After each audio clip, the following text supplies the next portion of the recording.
Cuando al inicio de un tratamiento psicoanalítico se le solicita a un paciente hable de sus ocurrencias, tratando de evitar al máximo las inhibiciones que se le interpongan en el camino, para ese paciente esa propuesta no es en lo absoluto fácil de asumir. Generalmente cuando un paciente asiste donde un clínico, sea un psicólogo, un psiquiatra o un psicoanalista, lo hace porque se ha visto durante un tiempo indeterminado aquejado por un síntoma que le dificultan su capacidad para vivir y cuyas causas están relacionadas con el horror y lo ominoso del encuentro con la pulsión. Los complejos de la vida amorosa, los conflictos interpersonales con la familia, con el otro, los traumas de la infancia, los deseos irrealizados, las fantasías, etc. Así que para lograr que un paciente llegue a hablar dentro de un dispositivo clínico, como en este caso el psicoanálisis, hay que hacer un trabajo, hay que regar el terreno. Ahí es donde podemos ver la implicación que tiene la transferencia dentro del tratamiento. Al respecto nos podemos hacer una pregunta que sería: ¿cuál es la fundamentación que Freud le da a la transferencia que nos sirvan como indicaciones clínicas para el tratamiento psicoanalítico? Eso podemos empezar a responderlo haciendo un rastreo de su bibliografía desde un texto titulado Fragmento de un análisis de un caso de histeria, más conocido como el caso Dora, en el cual puntualmente en el epílogo va a decir sobre las transferencias que estas se tratan sobre unas reediciones y unas reanimaciones. Es decir, que en ese ejercicio aparentemente narrativo que hace un paciente al relatarnos algo de su síntoma o al contar su historia, lo que está haciendo es más bien una intervención teatral, mostrando además la capacidad performativa que tiene el síntoma, haciendo una dramaturgia, incluso una parodia de eventos del pasado que se encuentran refundidos en el presente. Es decir, hay una elaboración del pasado en el presente a través de eso que se habla de consulta en consulta. Por otra parte, Freud va a decir que la transferencia se trata también de una sustitución. ¿Por qué de una sustitución? Porque el analista se ve como el sustituto de unas descargas libidinales de afecto que en escenarios exteriores a la situación analítica encubren otras figuras del paciente, como el padre, la madre, el novio, la novia, los cuidadores en el caso de los niños. Todos los afectos que encubren a estas figuras en el análisis van a entrar a encubrir provisionalmente al analista. El analista queda preso de esa atadura libidinal con el paciente.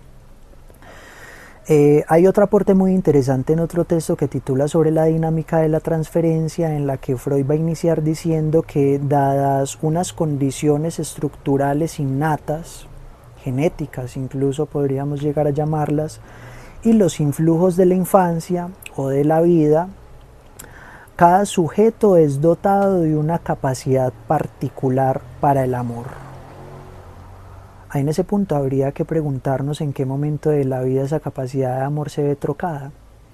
¿Cuándo surge esa trabazón en la capacidad de amar? Porque parece pues un caso muy general en los casos que se abordan desde el psicoanálisis. Y eso parece cobrar una relevancia con respecto al tema de los afectos, porque pareciera haber una ponderancia de un tipo de afectos y de otros, particularmente de sentimientos de hostilidad, el odio, o sentimientos tiernos, el amor, el enamoramiento, la amistad, que a nivel teórico en relación a la transferencia van caracterizando también dos tipos de transferencia: la transferencia negativa, donde predominan los sentimientos hostiles, y la transferencia positiva, donde hay una primacía de los sentimientos tiernos. Freud en ese texto va a decir que el tipo de transferencia que más aporta por sus efectos fructíferos al tratamiento psicoanalítico es la transferencia negativa. Es decir, la reacidez, el conflicto pareciera tener mejores resultados que la misma buena disposición y entusiasmo con que inicialmente algunos pacientes asumen sus procesos. Y que además pareciera entonces más fácil defenderse de un insulto que de un halago. Ya Nietzsche lo había dicho, fue primero el odio. Pero también hay que tener unos cuidados muy especiales con respecto a los sentimientos de ternura, porque eso también puede llegar a tener algunas implicaciones. En otro texto denominado Puntualizaciones sobre el amor de transferencia, Freud va a hablar de la problemática que implica para el tratamiento que una paciente se llegue a enamorar de su analista. Él lo habla en la experiencia de las mujeres con sus analistas, pero esto en la actualidad habría que verlo desde todos los ángulos. Que un paciente se llegue a enamorar de su analista podría implicar en su totalidad el fracaso de la cura. ¿Sí? Que la cura se resigne, que el tratamiento se amañe y se abandone. En ese sentido, Freud es muy contundente al decir que el analista no tiene derecho alguno de corresponder a los sentimientos de ternura que se le profieran. Pero, aunque dice que no debe corresponder a ese tipo de sentimientos, que tampoco debería corresponder a los que le implicarían un conflicto con su paciente, a los sentimientos de odio, tampoco dice que haya que ahuyentarlos o que rehuirlos o que censurarlos.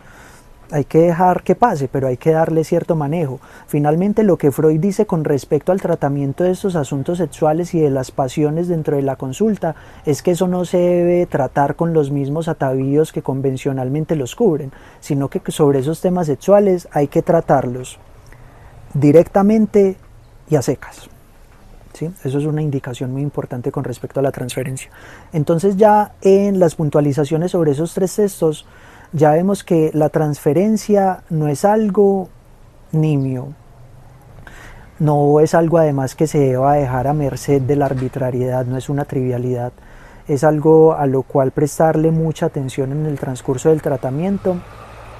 Además, porque eso tiene dos posibles efectos, que es la polaridad contradictoria de la transferencia en este caso, y es que si bien la transferencia es la vía de auxilio para el direccionamiento de la cura, también es el lugar donde se acumulan las mayores resistencias del sujeto. Finalmente, una de las dificultades que parecieron embargar hasta el final a Freud en su teoría alrededor de la transferencia es que Freud como que no se deslindó del todo de la relación entre transferencia y sugestión. Al parecer un rezago de su ejercicio como médico y de la utilización que hizo de métodos previos como en la hipnosis. Así que quedan algunos asuntos que desentrañar todavía con respecto a este tema.